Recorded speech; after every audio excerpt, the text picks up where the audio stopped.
Greetings to all honorable judges. In this video we are going to show you how to take a backup of your voice profile.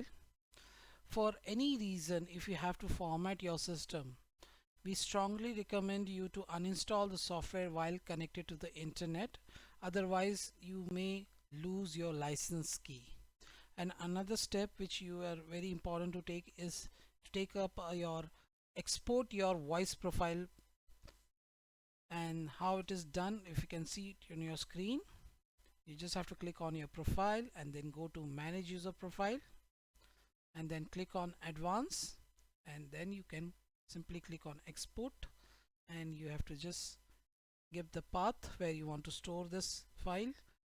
For demo I have just kept it on the desktop, and then click on OK.